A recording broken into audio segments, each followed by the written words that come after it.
Welcome to Andy's Entertainment Corner.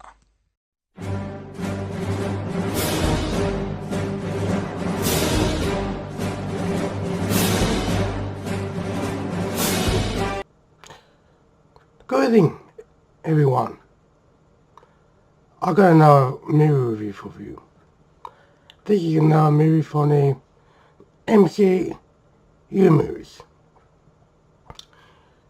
This is one of the movies from 31, one I haven't yet reviewed, and this time it's Thor. Thor was directed by Kenneth Branagh, stars Chris Hemsworth, Natalie Portman, Tom Hiddleston, Anthony Hopkins, Stellan Skarsgård, Kate Dennings, Clark Gregg, Colm Feore, Darius Elba, Ray Stevens, the Tan and the Avero, Arsenal, Josh Dallas, Jamie Alexander, and Renee Russell, just to basically the main cast that you'll find in the film. Let's start with the plot. The powerful but arrogant god Thor is cast out of Asgard to live amongst the humans in Midgard, aka Earth, where he soon becomes one of their finest defenders. Just like all previous reviews, I'll be talking about likes, disappointments and dislikes. And I'll be starting with likes. It's Kenneth Branagh again, the director. I thought he did a good job, another good job in the film. He did a good job with the editing, casting. Pacing is pretty good. All-star cast, pretty good. How he directed them all. The story good. A lot going on in the film. Different plots and turns. Quite different amount of twists in the story. Fair amount of action in the film. Well, not a great deal. There was a big battle at the start of the movie, and then leads to Thor, his brother, and others such as his friends, which are Volstagg, Hogan, Randall, and Sif go into the Ice Giant world to talk to him, to ask him why that they went into Asgard to take something from him, and more or less attack the guards. The big giant defender, killed them off. The giant frost giants. That's why Thor and his friends went into that planet to talk to him. Thor found out that his father was a murderer and he stole from him. Stole their power source. We see at the very start of the movie that the leader of the frost giants, King Lafrey, used their power source to freeze people, more or less shatter them into ice cubes. Big battles, occurs. Eventually Odin makes a treaty with King lose free. And eventually Thor breaks. Well, we find out at the end of the movie, it was actually Loki that let in the first power, the first giant into Asgard to take back the power source. The big, yes, and when they're in the first world, because Thor was so arrogant, he attacks the first giants, and a big battle breaks out. They're lucky to get out alive. They release their big creatures, which actually much bigger than the ice giants themselves. Think of dogs, but bigger than ice giants. These things are big monsters. Odin eventually turned up and taken him back to Asgard. That's when Odin is angry with Giant Thor and he banishes him to Earth. Yes, most of the film is set on Earth, and Thor lost his power. He can eventually find out that he can't even pick up his hammer when he comes across it, because no longer got his power. Yes, Chris Hemsworth did a good job as Thor. Natalie Portman as Jane Foster did a good job as Jane Foster. She's kind of a scientist, and her research was taken from her, from Agent Coulson. He's been in most of the previous Marvel movies. He's actually like make us say Nick Fury's when he's man that works for him. When he's trouble near that Coulson is sent out to investigate what's happened. Yes.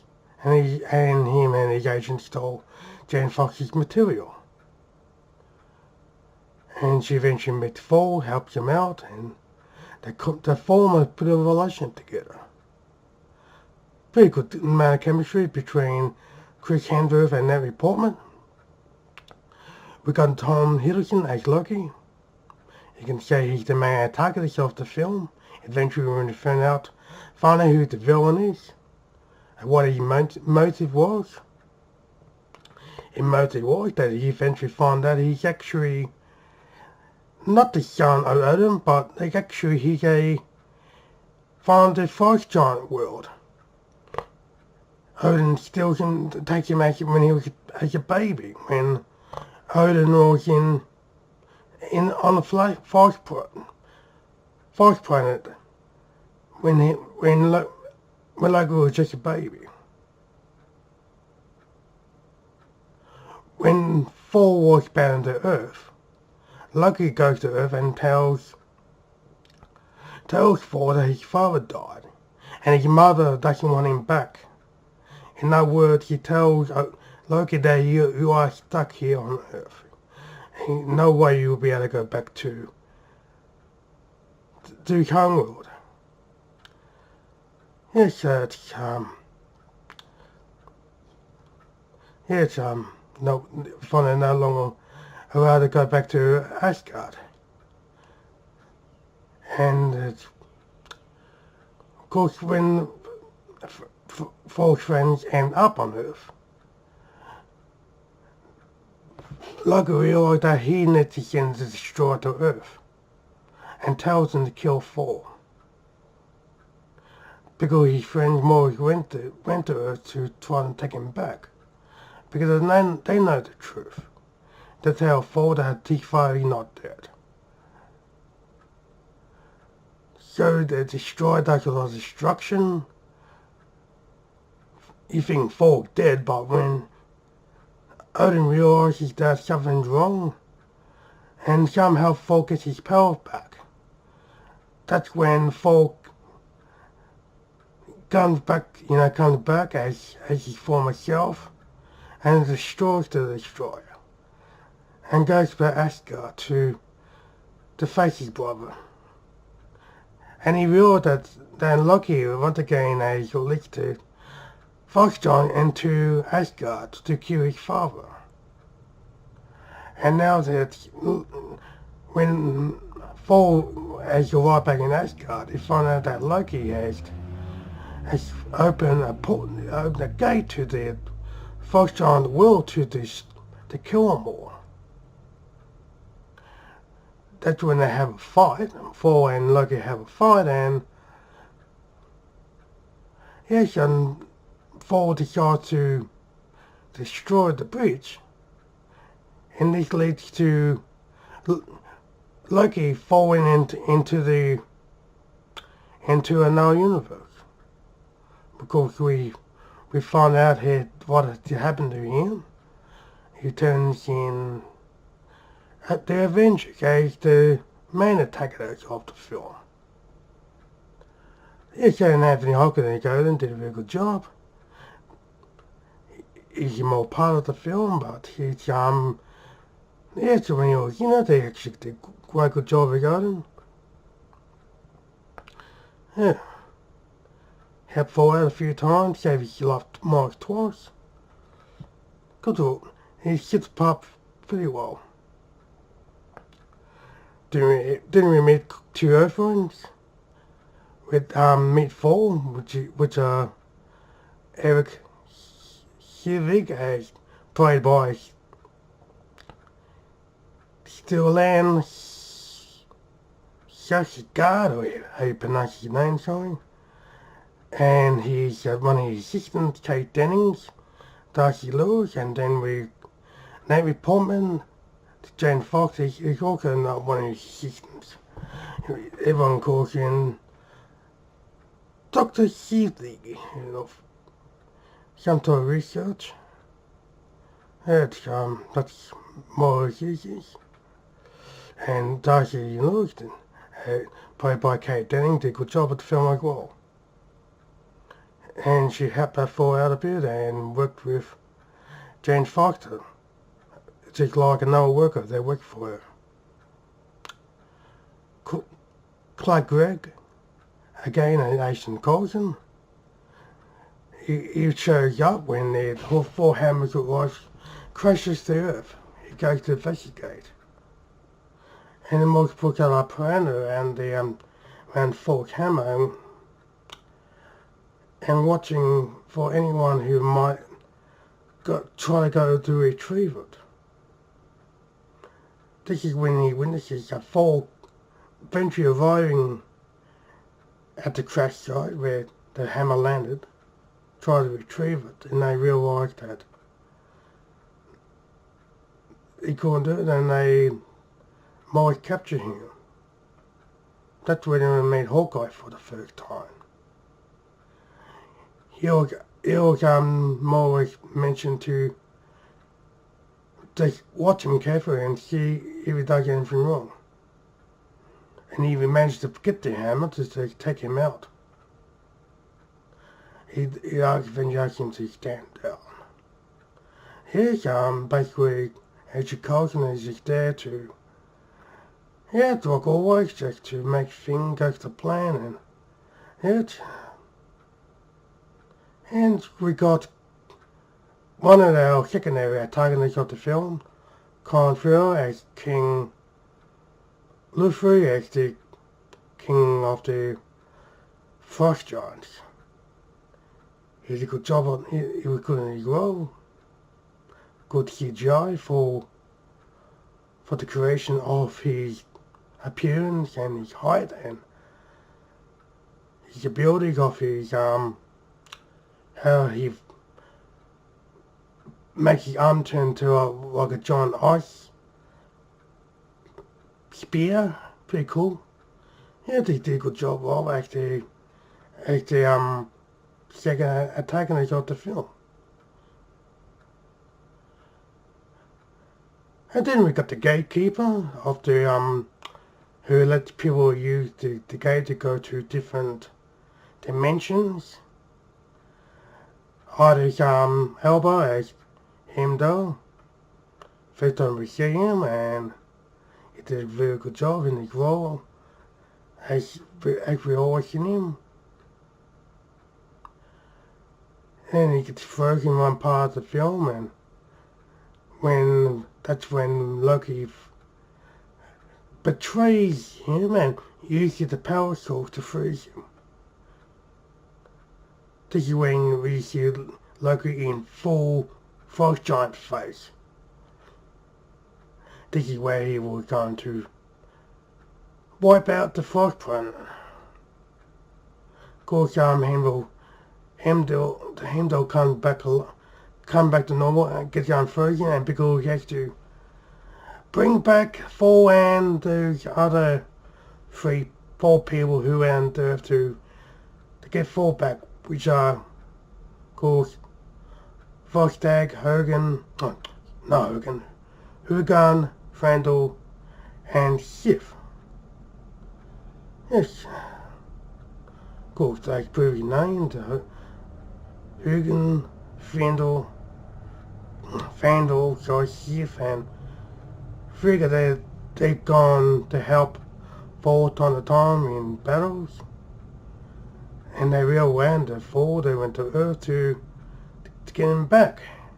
Because they fought against the big destroyer that went to Earth to wipe everything out in its sight. Yes, and we're getting Renee Russell as Frigga. She's Paul's mother. She did a good role in that. She did the part in her role, and that's good actually to the story. Yes, the CGI is pretty good. Asgard for the first time looks beautiful. The CGI of the frost giant look pretty cool in their look and appearance. Those big giant frost creatures look pretty cool. Yes, the portal gate is pretty cool as well. Nice as the CGI do. Yeah, it's good. The costume design is pretty cool. For Loki, Odin, and all the rest of the costume look pretty cool. And it fits all the characters. And look very comic-like. Yes. And the music score is pretty cool, which you heard throughout the film, which is nice to listen to. In the battle scene, that's very stand out. It's not piece of music through it. And to come to the disappointments, you have to check like some other previous MCU movies. There is just some action scenes in the film, but it's good what I've seen, but most of the film is just mostly character development and a lot of chit chat, not much going on. I wish we'll have a little bit more action in the film, it would have been more nicer. But the story has its purpose. There's different stories in the film. You know, we got to start the film with that. We got the frost giants. We got, Thor going to Earth. He comes back and has to reface Loki. It's the story that goes around. It's got different plots through the film, but serves its purpose. I find with the disappointment, there's not very much there. So, to the verdict, the directing is good. Got nice action scenes. Got the solid cast with good acting. The story's good, even though it's slow in parts. serves its purpose as well. Nice CGI. Great use of actually. The look of Asgard is amazing. Well, this was back in 2011 when you first see Asgard. And the first time we saw the Portigat used. That's pretty cool. Yes, the costume design is nice. And it's got a nice music score. I give Thor an 8.5 out of 10. Thank you for checking out my movie review of Thor. If you like what you're seeing, give me a like. And if you're new to my channel, great. Join the family and subscribe to my channel.